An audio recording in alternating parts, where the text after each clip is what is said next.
Have you ever really looked at your dinner and just wondered? Wondered about the incredible story of how it got to your plate? Well, it's a story that's packed with amazing science, turning the world around us into the food we eat.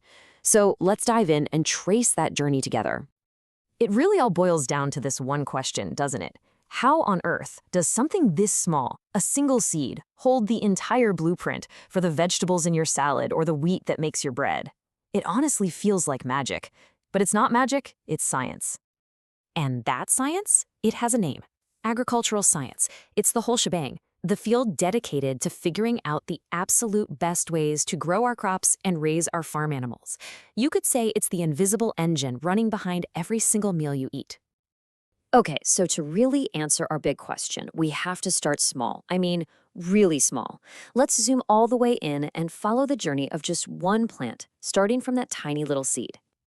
You can almost think of it like a recipe. A plant's recipe for growth is actually pretty simple. It just needs three main ingredients. First, you've got sunlight. That's the energy, kind of like the oven that cooks its food. Then you need water, a refreshing drink from the soil. And finally, you have nutrients, which are basically vitamins the plant pulls from the earth to grow up strong and healthy. And every single part of that plant has a very specific job, like a perfectly organized little team. The roots act as an anchor, but they're also like drinking straws, sucking up all that water and those nutrients. The stem, that's the elevator, shooting all the good stuff up to the rest of the plant. The leaves, now this is the really cool part. The leaves are the kitchen. That's where the food gets made through photosynthesis.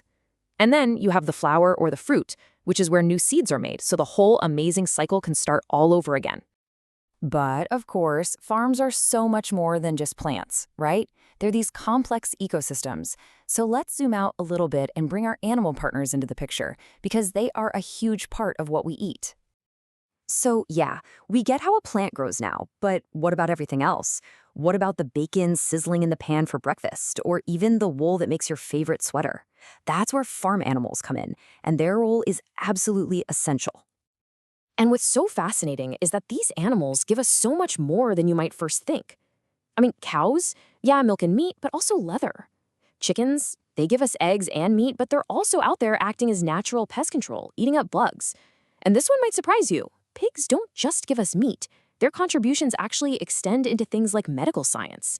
It just shows how everything on the farm is connected in ways we don't always see. And speaking of things we don't always see, we gotta talk about the real unsung heroes of the farm, bees. Without these little guys pollinating plants, so many of our fruits and vegetables just wouldn't exist, period.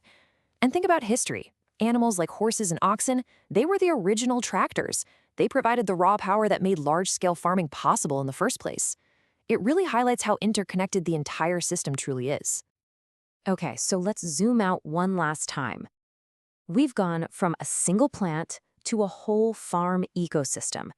But how does all of this scale up to feed our entire global community? How does it all connect? To really wrap our heads around that global connection, I want you to think about a specific date, October 16th. Does that ring a bell for you? It might not seem that special, but in the world of food, it's a hugely important day. Because that day is World Food Day. It's a day that was created to make all of us stop and think about where our food comes from and the people who work so hard to produce it. And it's all built on this one simple yet incredibly powerful principle, that everyone, everywhere deserves to have enough good, healthy food to eat. It's a day for us to celebrate farmers and to refocus on that massive global effort to end hunger for good. And this is where that huge global goal becomes really personal. I know, ending world hunger sounds like such an overwhelming task, right? But our individual actions, the things we do every day, can have a real impact. When we make sure we don't waste food, when we take a minute to learn where our food comes from, which, hey, is exactly what you're doing right now, we each play a part in building a better, more sustainable food system for everybody. So, we'll leave you with this. We've gone on this incredible journey, from the science of photosynthesis inside a single leaf to the vital role of a tiny bee, all the way to the global effort to feed our planet. A massive amount of science and just plain hard work goes into every single bite you take. So, knowing all that, how will you look at your next meal?